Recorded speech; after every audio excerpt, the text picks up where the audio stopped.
Bienvenue à notre programme du soir qui vous informe sur la maladie à coronavirus. Nous allons évoquer avec notre invité ce soir, l'invité Dr Lidao Alain Baoué, médecin infectiologue au CHU Sylvanus Olympio. Ce thème, donc, Togo Covid-19, le point de la situation. Bonsoir, docteur. Bonsoir. Alors, comment se présente en ce début de ce mois de septembre la maladie au Togo? Alors, en ce début du mois de septembre, la maladie est encore... enfin, le nombre de cas que nous enregistrons est encore à la hausse. Et depuis plusieurs semaines, on sait qu'on a beaucoup de cas confirmés chaque jour. Et ça continue toujours. Et ce qui a lieu maintenant, c'est d'accentuer la sensibilisation pour que, à partir, parce qu'on ne connaît pas encore le pic. Le pic, on ne sait pas quand est-ce que le pic sera atteint, mais il faut que rapidement on connaisse une décroissance de la courbe pour pouvoir engager d'autres. Je veux parler de la rentrée, par exemple, la rentrée prochaine, en octobre. Ça dépendra de l'évolution de la situation. Nous allons bien sûr en parler dans le courant de l'émission, bien sûr, concernant cette rentrée qui est annoncée sur le 26 octobre prochain. Est-ce qu'on peut dire que coronavirus circule beaucoup plus aujourd'hui qu'au début, bien sûr, en décembre, janvier, février, mars dernier? Oui, bien sûr. Quand on voit l'évolution de la courbe, le virus est là et puis il circule par rapport au début de la pandémie ou bien de l'épidémie au Togo. Donc le virus, il est bel et bien là et puis il circule et la contamination se poursuit de jour en jour. Et donc le virus, il est bien là. Alors, le virus est bien là. Comment se présente vraiment ce virus, cette maladie sur l'échiquier togolais? Quand nous prenons, bien sûr, la maladie région, par exemple, comment est-ce que ça se présente, le taux de contamination dans tout son ensemble, les régions les plus touchées, ce qui en est le facteur principal? Oui, lorsqu'on prend la répartition du nombre de cas au niveau du pays, on voit que quand on prend la région Lomé commune, la région maritime, et plus précisément le Grand Lomé, il y a beaucoup de certains indices qui sont vraiment où la contamination est très grande. Si on prend par exemple le dit sanitaire numéro 2 ou bien numéro 5, c'est des régions où la contamination, on enregistre des cas tous les jours. Enfin, des cas, selon la situation qui est donnée, on a toujours des cas dans ces régions-là. Quand on prend un peu le Golfe également, c'est une région sanitaire qui est touchée. Et aujourd'hui, avec l'évolution de la pandémie au Togo, on voit un peu que la région centrale est devenue un épicentre. Quand on prend la préfecture de Tchaodjo, Assoli, de Tchamba, ce sont des régions ou bien des préfectures où on a également un nombre de cas important. Et ceci, quand on prend particulièrement ces régions, c'est depuis la fête de la Tabaski que nous avons connu une augmentation du nombre de cas dans ces préfectures-là. Et on sait un peu comment se passe cette fête-là dans cette communauté musulmane. Donc c'est l'un des facteurs qui explique la propagation, bien l'augmentation des cas dans ces préfectures. Alors, à part ce facteur, comment cela peut être expliqué si nous prenons, vous avez cité la région, le Golfe, préfecture, la région maritime dans tout son ensemble, oui, et la préfecture du Golfe. Comment cela peut être expliqué, cette contamination qui est en hausse? Oui, ceci s'explique simplement par le non-respect, le manque de discipline de la population, puisque aujourd'hui, on connaît les voies de transmission et on n'a pas encore de traitement spécifique de médicaments ni de vaccins. Et donc, la seule prévention, la seule arme que nous avons, c'est les mesures barrières. Et donc, si les cas continuent par s'enregistrer, c'est que la contamination est entretenue. Et si la contamination est entretenue, c'est parce que les gens n'observent pas les mesures barrières. Donc, l'accent doit être mis encore De toute façon, c'est ce que nous faisons tous les jours sur le respect, la discipline et sur ces mesures qui sont prescrites depuis le début de la pandémie. Alors, est-ce à dire aujourd'hui que le coronavirus est loin d'être maîtrisé autour ou comment? Oui, actuellement, on ne peut rien dire, mais ce qui est sûr, la bataille n'est pas encore gagnée. Alors, notre souhait, c'est que très rapidement, on connaisse une décroissance de la courbe et jusqu'à observer une stagnation, voire même une rareté des cas lorsqu'on nous fait la situation épidémiologique chaque jour. Donc, et ceci passe par le respect des mesures barrières. Donc, c'est lorsque les gens seront très disciplinés que nous allons connaître de plus en plus une décroissance de la courbe. Et il faut que les gens adhèrent, puisque jusque-là, certaines personnes ont encore le doute en elles sur l'existence même de la maladie dans notre pays ou bien de la maladie en général. Et quand on n'est pas conscient de l'existence d'une maladie, vous comprenez que tout ce qu'on va prescrire comme mesure, les gens vont mettre ça à la poubelle. Alors, on sait qu'au Togo, il y a de cela 1 mois, 2 mois, la maladie a carrément reculé. On assiste à des contaminations de 3 cas par jour, 5 cas par jour. Mais pourtant, il y a toujours le respect de ces mesures barrières. Ensuite, là, comparé à aujourd'hui, on se dit, mais qu'est-ce qui n'a pas vraiment marché entre-temps?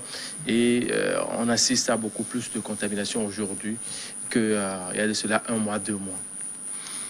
Oui. Il est bien vrai qu'on assiste, bien sûr, cette célébration de la fête de la Tabaski dans la centrale et quelque part peut-être à Lomé ou à Kwalimé où on a eu un fort taux de musulmans. Mais n'a-t-il pas d'autres facteurs qui expliquent cela? Oui, d'autres facteurs. Non, le facteur prépondérant, c'est ça, c'est l'indiscipline, le non-respect des mesures barrières. Et c'est vrai qu'au début, on a connu des moments où les cas étaient vraiment rares. Et après, on observe une explosion. Donc ça veut dire que quelque part, il y a un relâchement dans le respect de ces mesures. Et nous avons donné comme argument la fête de la Tabaski qui a permis d'observer beaucoup de cas. Mais ce n'est pas seulement cette fête. Il y a le non-respect ou bien le relâchement des mesures barrières en général. Et entre-temps, les bars, les lieux publics, notamment les bars, étaient également pris pour cible. Parce que lorsque vous sortez en ville les soirs, vous voyez un peu les attroupements au niveau des points de ces bars-là. Et quand vous regardez, il n'y a pas de respect de mesures barrières. Les gens ne sont pas protégés et tout le monde se côtoie. Et donc, il y avait également cette piste-là qui était sur la table et des mesures étaient en train d'être prises pour voir comment gérer ce côté-là. Donc, de toute façon, si on a aujourd'hui un nombre de cas en augmentation tous les jours, c'est parce qu'il n'y a pas de respect de mesures barrières. Les bars, on en parle pratiquement tous les jours dans cette émission, mais visiblement, c'est comme si rien n'est fait dans ce sens-là. Les bars sont ouverts, les débits de boissons, les restaurants, oui, il faut manger pour vivre et essayer de, bien sûr, respecter les mesures barrières. Mais est-ce qu'on peut arriver un jour à la fermeture systématique de tous ces bars qui semblent, bien sûr, être des zones de contamination en masse? Oui, vous voyez que c'est vraiment un grand problème parce que si on décide aujourd'hui de fermer tous ces bars, alors que c'est un point de commerce... On a vu dans d'autres communes. Oui, bon, vous voyez un peu les problèmes qui vont arriver si on arrive à cette solution drastique là. Donc tout est étudié. Tout est étudié par le comité national de gestion, le comité scientifique, tout ça, pour trouver une solution par rapport à cette situation. Mais toujours est-il que si on arrive à un moment où vraiment le nombre de cas est incontrôlable, cette mesure va s'imposer, quelle que soit la grogne de la population. Donc, pour le moment, on essaie d'accentuer les mesures, la sensibilisation sur le respect des mesures barrières, et on suit en même temps l'évolution de la cour pour voir un peu comment ça évolue. Mais si on arrive à un moment où vraiment on est débordé, on sera obligé d'appliquer des mesures, des sanctions. Et on sera obligé, si ça continue, on sera obligé de revenir à l'état d'urgence que nous avons connu il y a un moment. Donc tout dépend de l'évolution de la courbe et de la situation épidémiologique journalière. Alors, des cas sporadiques, c'est là dans plusieurs régions du pays. Est-ce à dire qu'on est toujours dans cette phase de la contamination communautaire, selon vos termes? C'est toujours la phase communautaire qui continue ou on est à quel niveau justement de cette maladie? Oui, aujourd'hui nous sommes à une contamination communautaire. C'est vrai que les frontières aériennes ont été rouvertes récemment, mais avant l'ouverture, la contamination continuait. Donc ça veut dire que le virus est rentré dans la communauté et il se propage d'homme à homme. C'est vrai que les voyageurs continuent par arriver, on les teste à l'arrivée comme au départ. Il y a des gens qui vont rapporter la maladie à la descente à l'aéroport de Lomé. Mais il faut noter que le virus est déjà là et il circule dans la population. Donc aujourd'hui, c'est plus une contamination communautaire qu'une maladie importée. Donc, si nous assistons aujourd'hui à des cas, c'est là, c'est normal, hein, dans les normes normales, bien sûr, de cette maladie. Et comme vous avez bien sûr le dit, que c'est une épidémie à appeler, peut-être à être beaucoup plus dans les communautés par moment, avec le temps.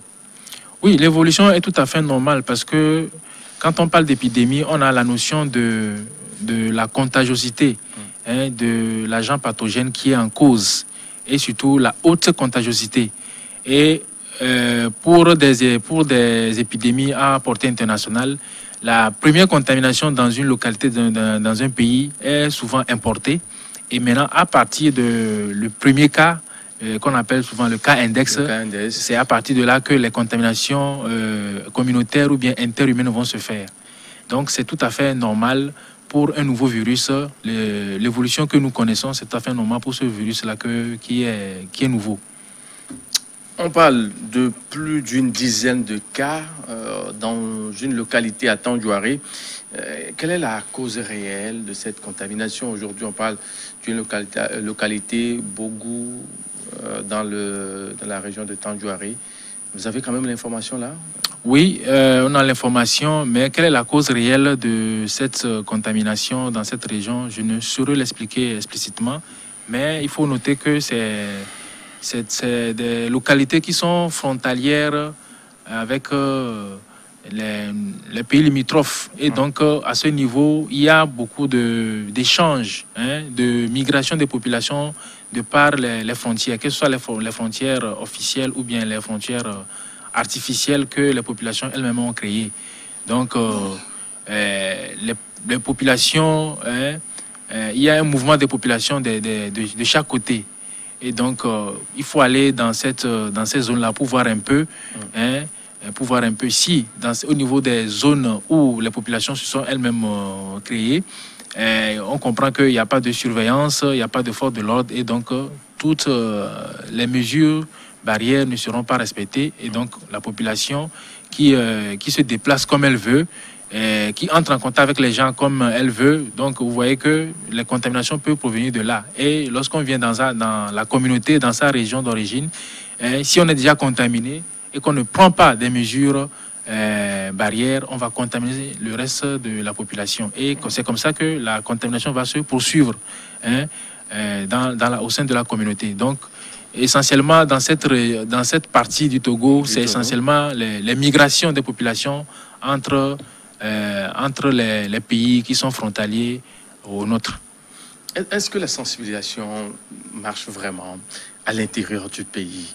On a comme impression que c'est dans les grandes villes qu'on a beaucoup plus mis l'accent sur cette sensibilisation dans certains milieux un peu reculés, c'est pas vraiment ça quand vous rentrez avec votre masque. On sait directement que vous êtes peut-être venu de Lomé ou peut-être d'une ville du pays où c'est exigé le port du masque.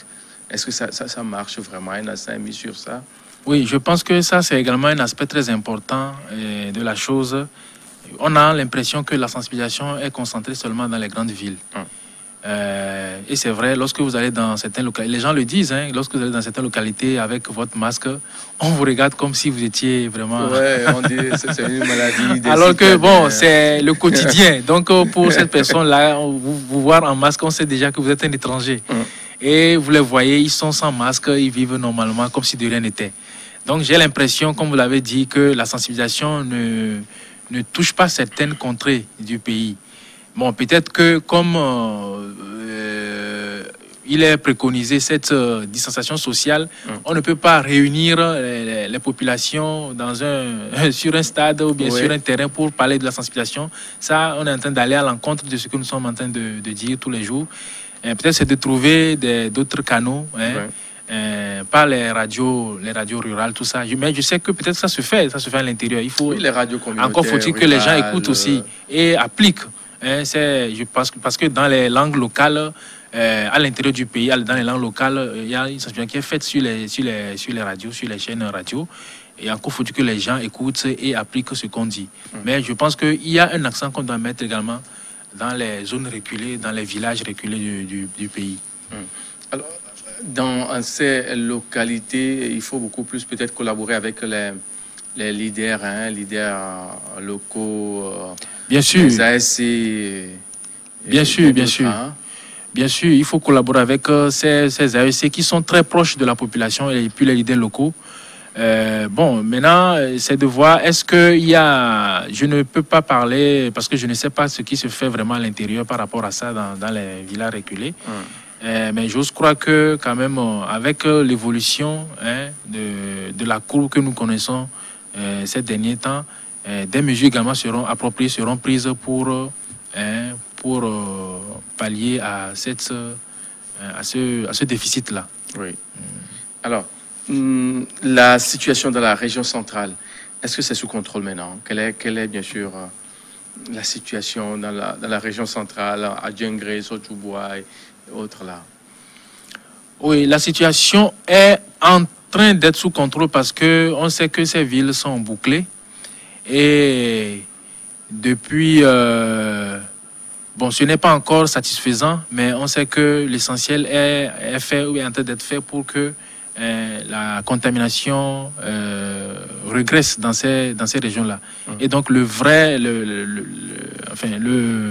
la vraie mesure qu'on a pris, c'est le bouclage de ces villes. Il faut interdire la sortie et l'entrée dans ces villes, interdire les populations de sortir et de rentrer.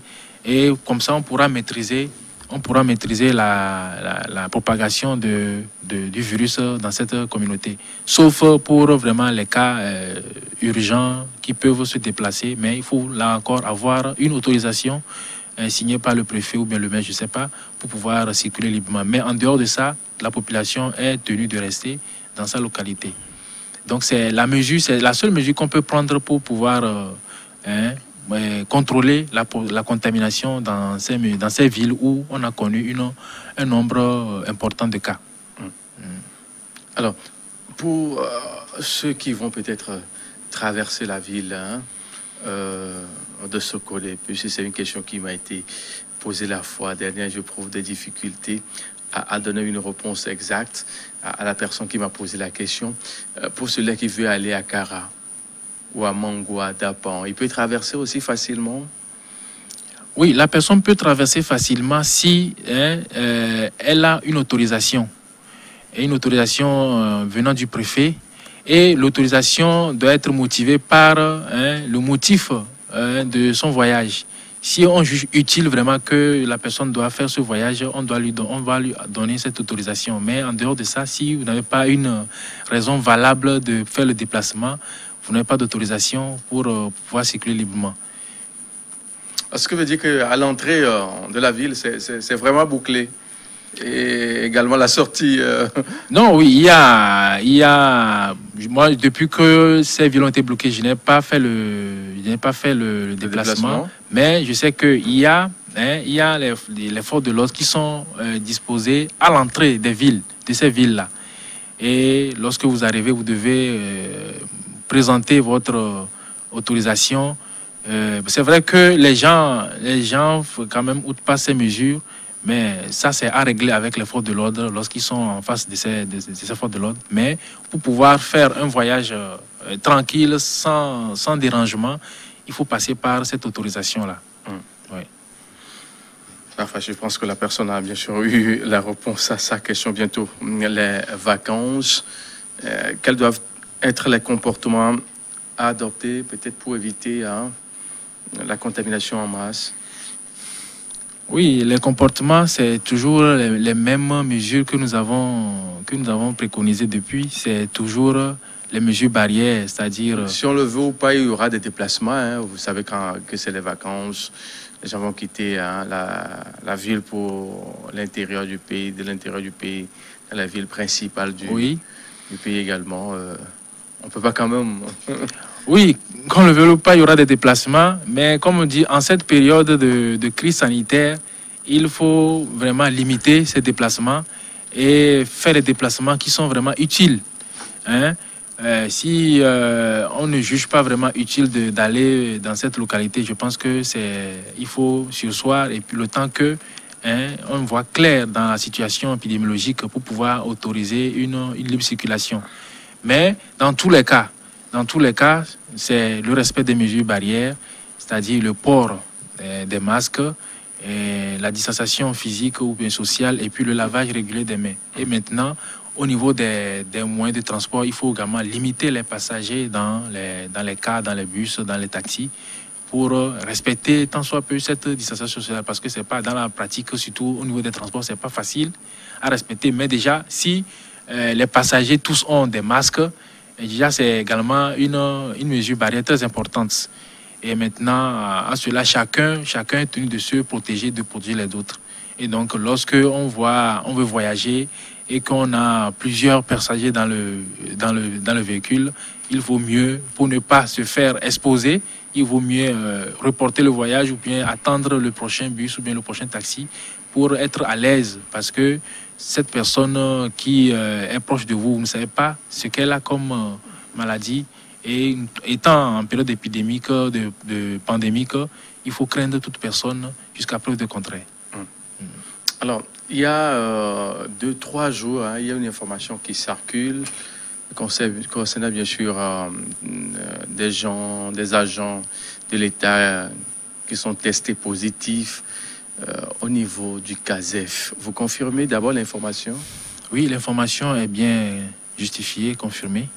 Au niveau du CASEF, il y a eu plusieurs agents de l'État qui ont été testés positifs. Comment cela a été possible?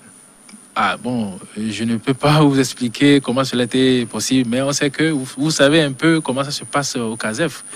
Le CASEF également, c'est un lieu administratif qui reçoit beaucoup de gens. Mais je ne peux pas vous dire exactement comment ces personnes, puisque ces personnes même ne pourront pas vous dire exactement comment elles ont été contaminées. Toujours est-il qu'elles ont été en contact avec des gens.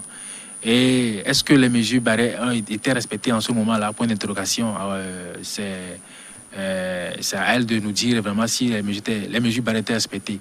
Mais c'est vrai que les agents du CASEF ne vivent pas au CASEF, ne dorment pas là-bas. Ils font des allers-retours. Ils font des allers-retours. Ils vont en ville, ils vont à la maison. Peut-être que les gens sont contaminés en dehors du lieu de service. Parce que au moins, je sais que quand vous allez dans les administrations maintenant, vraiment, les choses sont bien respectées. Hein. Les mesures barrières.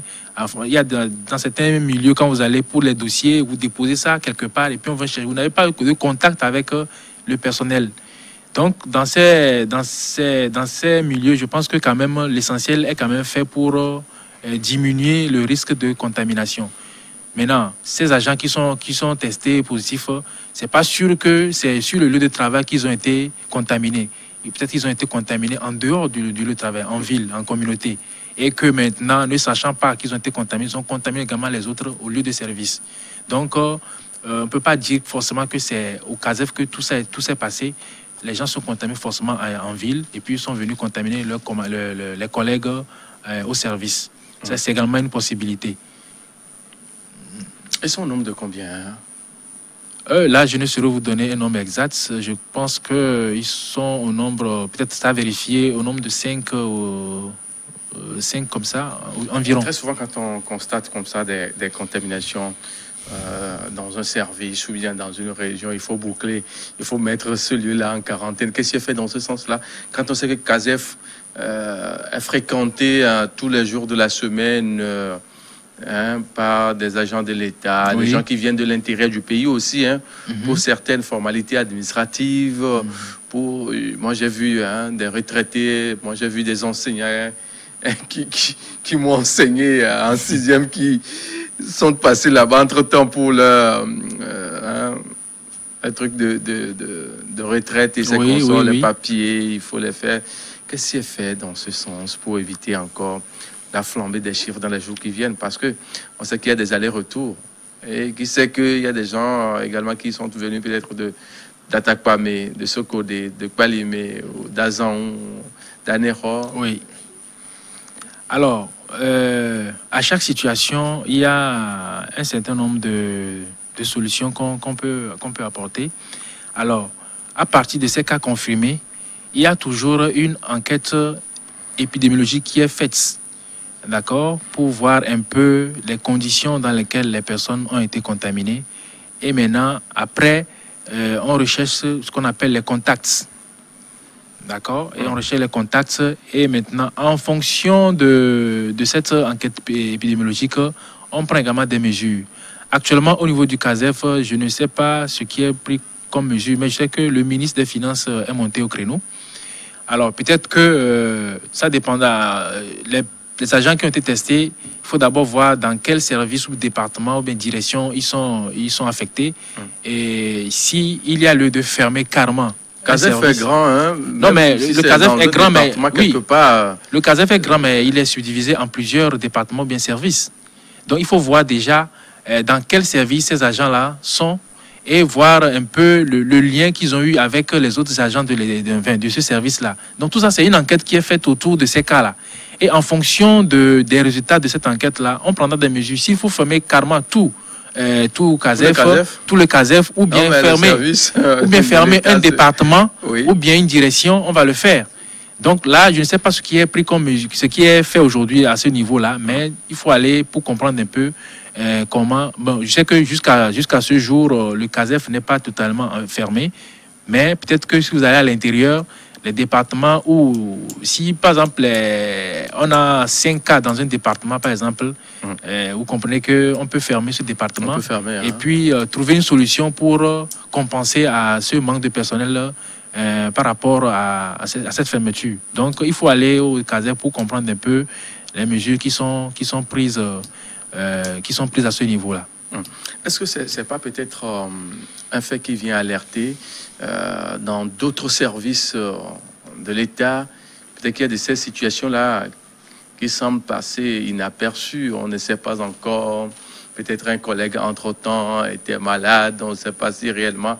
Est-ce qu'il n'y a pas lieu peut-être de commencer par tester aussi dans les administrations pour éviter le pire? Oui, ça peut se faire, mais il faut que si on prend par exemple le ministère des Finances, par exemple, le ministre peut décider de faire un test à tout son personnel pour voir un peu la situation. Mais faire un test comme ça, on peut faire un test aujourd'hui et puis déclarer tout le monde négatif. Mais quand on est négatif, ça ne veut pas dire qu'il faut baisser les bras. Donc, même si on est négatif, on doit toujours observer les mesures barrières. Donc, le test, à mon avis, sera fait surtout lorsque on a un collègue qui est malade. Il faut déjà qu'on écarte toute contamination avant peut-être qu'il reprenne le service. Donc, un collègue qui déjà sent un petit rhume, un mal de tête, une fatigue, doit déjà déclarer cela. On doit prendre des mesures dans les services comme ça pour que ces personnes soient testées, déclarées négatives avant de continuer le travail. Auquel cas, lorsqu'ils sont testés positifs, ils sont confinés jusqu'à ce qu'ils soient déclarés guéris. Donc, puisque on sait que les manifestations de la maladie commencent tout comme un paludisme, un rhume banal, tout ça, Et ça peut être Covid-19. Et si on ne prend pas déjà des mesures, on peut déjà contaminer les collègues au service avant même que le test soit pratiqué. Donc, peut-être dans les services, on doit prendre des mesures au niveau des agents de l'État par rapport aux symptômes. Dès qu'un matin, si un agent de l'État sent, ou bien un fonctionnaire sent un petit malaise, une fatigue ou bien des signes qui sont décrits dans la maladie, il faut qu'il signale cela et puis être soumis au test pour être déclaré, confirmé ou bien infirmé d'abord avant de reprendre le service. Mais bon, ce n'est pas également ce n'est pas pour inciter les gens à la paresse, puisque on peut se lever un matin comme ça parce qu'on est fatigué, on ne veut pas aller au travail et puis appeler dire que il faut que vraiment ça se fasse dans la conscience, quoi. Ouais. Aujourd'hui, on sait quand même que dans certains bureaux administratifs, les gens sont en nombre. Il faut aussi peut-être essayer de revoir la programmation. Est-ce qu'il faut avoir 3, 4 personnes, 5 dans un même bureau partagé ou essayer carrément de revoir la programmation? Oui, dans certaines administrations, ça se fait. Il y a un roulement qui est fait. Je prends par exemple certaines institutions financières ou bien certaines banques qui le font déjà. Donc, tout dépend de l'organisation, de la charge de travail dans chaque département, dans chaque ministère pour organiser comment va se dérouler le travail. Et ça se fait déjà dans certaines administrations. Il y a un roulement qui est fait et pendant que d'autres sont à la maison, d'autres travaillent. Et puis, il y a un relais qui est fait chaque semaine. Donc, ça peut être également un système pour diminuer le nombre de personnes présentes pendant la journée au lieu du travail. Oui. Dans l'une de nos émissions, on a eu à parler, bien sûr, de ces services de l'État là. Entre-temps, il y a un téléspectateur qui a fait un constat qu'au niveau du service de la nationalité, je ne sais plus, oui, service de la nationalité, qu'il y a toujours un monde fou pour se faire établir le certificat de nationalité. Qu'est-ce qui peut expliquer cela quand on sait qu'aujourd'hui, rester nombreux quelque part peut être source de contamination? Oui. Peut-être revoir je sais pas, la décentralisation ou bien la délivrance, voilà, de ces pièces-là également à l'intérieur du pays pour éviter cet effectif-là qu'on a au jour le jour, parce qu'il faut peut-être quitter Dapan pour se faire établir son certificat de nationalité à Lomé, ainsi que pour les services passeport aussi. Est-ce qu'il n'est pas temps de revoir? Oui, il est tout à fait normal. Il est temps de revoir cet aspect de la chose parce que pour une pièce quitter le fin fond du Togo, venir à Lomé pour se faire délivrer cette pièce, c'est quand même un parcours de combattant. Mais je pense qu'il y a une avancée a été faite dans ce sens-là. Je pense que en ce qui concerne la délivrance du passeport, par exemple, les populations du Nord peuvent le faire au Nord. Enfin, aller s'enregistrer, déposer les dossiers. On sait que tout se fait à Lomé. Enfin, le passeport, imprimer le passeport, ça se fait à Lomé. Mais on peut déjà déposer son dossier à Kara. Et puis, le dossier sont convoyés à Lomé pour faire le passeport. Donc, on n'a pas forcément besoin de venir à Lomé pour le faire. Ça, au moins, il y a une avancée à ce niveau-là. Pour la nationalité, là, je ne sais pas si c'est la même chose qui se fait. Mais avec cette situation qui se présente, chaque service, ou bien les services qui reçoivent beaucoup de monde doivent pouvoir s'organiser. S'organiser pour limiter le nombre de personnes, de clients qu'on doit recevoir chaque jour. Et ça, c'est une organisation interne. Et donc, c'est les services qui doivent s'organiser pour gérer ce monde-là. On sait on peut dire aujourd'hui que pour la nationalité, on reçoit au maximum 50 personnes. Et je dis n'importe quoi. Oui. Importante. Est-ce qu'on peut quand même limiter aussi? Oui, on n'a pas le choix. On n'a pas le choix, puisque pour décentraliser, il faut que... Vous êtes d'accord avec moi que bientôt, c'est le baccalauréat deuxième partie? Oui. Et nos jeunes frères et sœurs vont avoir le bac. Bien sûr. Et pour faire le campus, aller faire les études supérieures, il faut avoir ce précieux papier-là. Bien sûr, je suis d'accord. Et c'est toujours à la dernière minute qu'on est pressé de le faire. C'est ça, je suis d'accord. Mais on n'a pas le choix, puisque l'administration n'est pas préparée à ça. On ne peut pas faire la nationalité dans toutes les préfectures du Togo. C'est pas possible. Si c'était possible, la personne qui a d'Apon peut faire sa nationalité d'Apon, mais c'est pas possible. Donc, il faut qu'il y ait des moyens pour ça. Il faut mettre des structures pour que la personne qui est au nord puisse faire sa nationalité, son passeport au nord. Donc, pour le moment, on n'a pas encore cette organisation. Donc, on ne peut pas faire autrement. Donc, le lieu où on peut avoir cette pièce-là, il faut qu'il y ait une gestion du flux de personnes qu'on reçoit tous les jours pour limiter les attroupements. Et il faudra également que cette pièce se délivre très rapidement. Il ne faut pas que ça mette du temps. Puisque là aussi, il faut que ceux qui sont chargés de délivrer ces pièces-là travaillent d'arrache-pied pour que rapidement ces pièces-là soient délivrées aux personnes qui en demandent. Et ça aussi, c'est une possibilité. Donc, il y a d'abord l'organisation au niveau de ces services-là pour limiter le nombre, mais il faut que les gens qui produisent ces papiers-là, ces pièces-là, également le font rapidement, en un temps record, pour qu'il n'y ait pas trop. Parce que si vous déposez un papier, vous êtes obligé de vous déplacer là-bas pour comprendre. Oui. Et c'est comme ça qu'on va avoir un flux de personnes. Et quand vous allez regarder, c'est la plupart des gens qui ont déjà déposé leur dossier, peut-être il y a 2 semaines, 3 semaines. Et c'est eux qui vont venir gonfler le nombre. Dans le message du téléspectateur, il a parlé d'un guichet au niveau d'une fenêtre où les gens s'agglutinent. Et on donne les noms et puis on les remet. Oui. Ça fait que c'est pas vraiment ça. Oui, donc il faut que le ministère de tutelle qui est chargé de la délivrance de ces papiers-là, qui sont importants, puisse faire des innovations. Des innovations. S'il faut ouvrir plusieurs guichets, la situation s'impose, on doit le faire. Mais quant à la délivrance de ces pièces à l'intérieur du pays, il faut vraiment une autre organisation. Les structures ne sont pas encore préparées pour ça, mais peut-être qu'avec le temps, la pandémie, après, lorsque les choses seront stabilisées, il faut qu'on en tire des leçons pour pouvoir organiser beaucoup de choses. Pourquoi ne pas le faire dans chaque région? Oui, c'est ce que je dis. Il faut qu'avec le temps, on puisse organiser beaucoup de choses.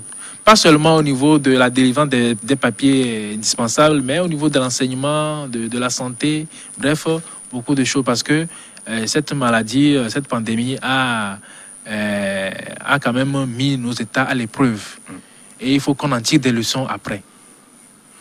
Un autre téléspectateur a fait mention d'un fait également. Il parle des lieux du jeu des hasards.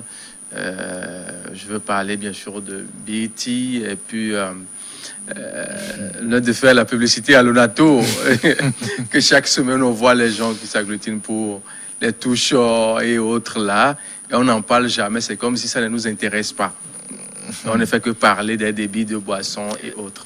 Oui, c'est vrai. C'est l'aspect qui est vraiment visible. Mais quand on va au fin fond, il y a beaucoup d'endroits où on connaît des attroupements. Oui. Notamment l'exemple que vous venez de donner. Mais ouais, c'est vraiment compliqué parce que c'est très difficile. Et les gens sont là, très nombreux. Oui, c'est vraiment très compliqué de pouvoir gérer tout ça en même temps. C'est pourquoi vraiment il faut que la population prenne conscience et qu'il y a la part de la population qui est également très importante dedans. C'est ça aussi. Et donc il faut que les gens comprennent. Et surtout, j'ai parlé également de l'organisation interne au niveau de chaque service, surtout les services qui accueillent beaucoup de personnes dans la journée. On doit pouvoir définir des normes, mettre des structures en place pour que les attroupements soient évités, pour diminuer également les risques de contamination. Donc, il revient à chaque service qui reçoit beaucoup de personnes de pouvoir mettre des structures en place pour limiter ces attroupements-là. Donc, il faut que chacun s'y mette pour pouvoir aider l'ensemble de la coordination nationale ou bien de la riposte à vaincre cette pandémie. Aujourd'hui, il est clair que les mesures barrières demeurent les seuls moyens pour venir à bout à cette maladie. 8 mois après, quelle analyse faites-vous de la situation, du respect, bien sûr, de ces mesures barrières? 8 mois après, l'analyse que nous faisons de la situation, c'est que au niveau des mesures barrières, c'est qu'il y a beaucoup de travail à faire à ce niveau-là. Parce que, comme on l'a dit, on a connu un relâchement. c'est vrai qu'au début, il y a eu quand même un peu de sérieux dans le respect de ces mesures. Et après, on a connu un relâchement. Et aujourd'hui, si les contaminations se poursuivent, c'est parce que ces mesures ne sont pas respectées à tous les niveaux. Et même si pour les personnes qui par exemple, quand je prends le port de masque, par exemple, les gens portent très mal le masque. Hein, on porte le masque et on protège seulement la bouche, on laisse le nez. Alors c'est que c'est par les voies aériennes respiratoires qu'on se contamine. Donc on n'a rien fait du tout. Et vous voyez les gens qui circulent comme ça avec le masque qui couvre seulement la bouche et laisser le nez. Et il est parmi plusieurs personnes. Donc il faut également éduquer la population par rapport au port du masque. Et puis accentuer la sensibilisation sur les mesures barrières. Donc 8 mois après cette pandémie, c'est le constat que nous faisons. Donc il faut une sensibilisation accrue à ce niveau-là. Maintenant, 8 mois après, nous disons que la bataille n'est pas encore gagnée. Et au contraire, on a l'impression que, même pas, on n'a pas l'impression, c'est maintenant même que la maladie, on dirait que c'est maintenant que la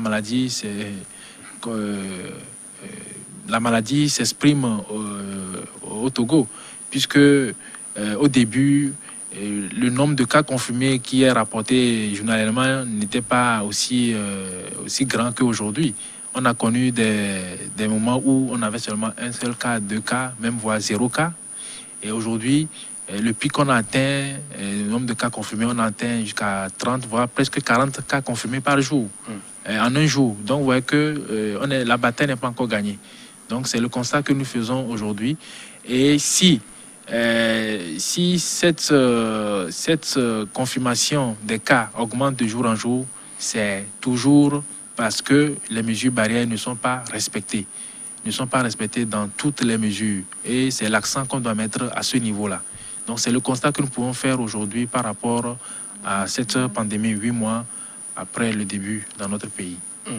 Dans les mesures barrières, l'accent est beaucoup plus mis sur le port du masque. Mais le lavage des mains, c'est carrément conjugué, je sais pas, relégué carrément à la dernière position. Parce que les gens lavent rarement aujourd'hui les mains. Et même dans les entreprises, certaines entreprises, on a comme impression qu'il faut mettre juste le dispositif de lave-mains là et puis ça passe quoi. Oui, les mesures barrières, c'est vrai que c'est un certain nombre de mesures qui doivent être respectées au cas par cas. Votre analyse est tout à fait justifiée. On a l'impression que le lavage des mains est relégué au second plan et qu'on met l'accent sur le port du masque. C'est vrai, mais moi je dis que le port du masque, il est très important. Je ne dis pas que le lavage des mains n'est pas important, mais le port du masque est encore très important parce que on connaît les voies de transmission. Alors, pour la personne qui sait protéger les voies respiratoires, la bouche, le nez, et même si elle a les mains qui sont souillées, tant que ses mains ne vont pas, ses mains ne vont pas à ces endroits de son corps, il évite le virus. Donc, l'accent est mis sur le port du masque parce que lorsque vous êtes en contact avec un interlocuteur, si elle est infectée, elle va tousser ou bien même en parlant, on peut perdre quelques gouttes de salive et si on est infecté, on peut se contaminer à travers, même si la personne n'est pas symptomatique. Donc, le port du masque, il est important. Mais le lavage des mains, on dit le lavage régulier des mains.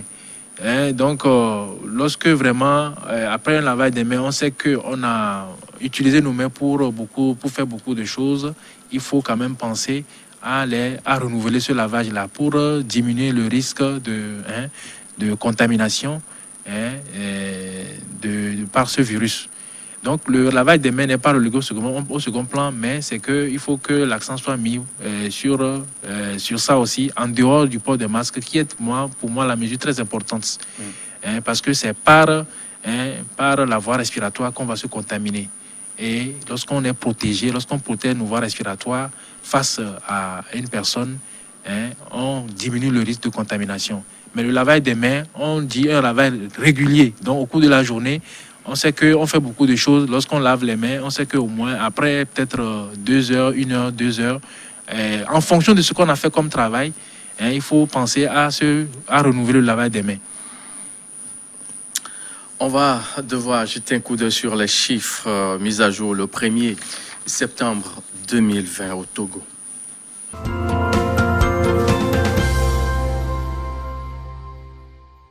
Le 1er septembre 2020 au Togo, la situation se présentait comme suit.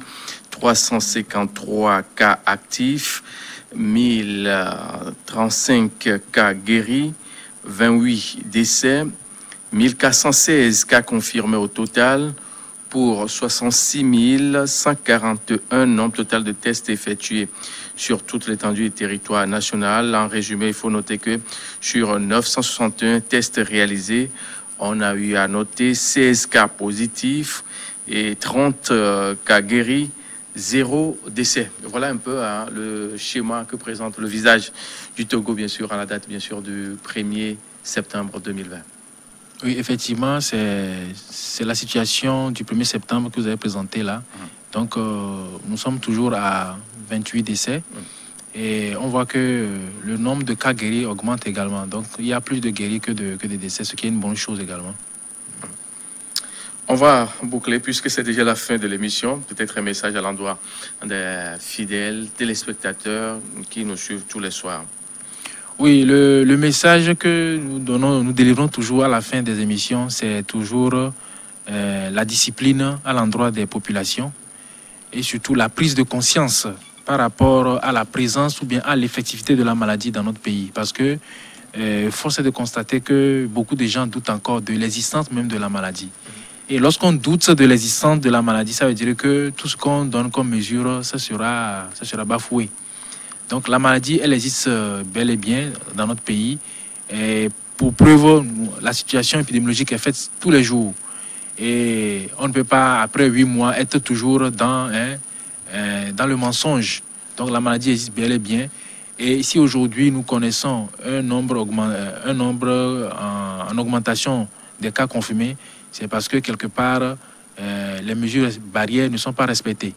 Et comme je dis toujours, nous n'avons pas encore de traitement spécifique, ni de médicaments, ni de vaccins. La seule arme que nous avons, c'est la prévention. Et pour éviter le virus, ce sont les mesures là que nous ne cessons de donner. Donc, le port de masque, le lavage régulier des mains et puis la distanciation physique ou sociale. Merci beaucoup, docteur Lidao Alain Baoué. Je rappelle que vous êtes médecin infectiologue au CHU Sylvanus Olympio à Lomé. Mesdames et messieurs, c'est déjà la fin de cette émission. Très bonne suite de nos programmes à vous tous.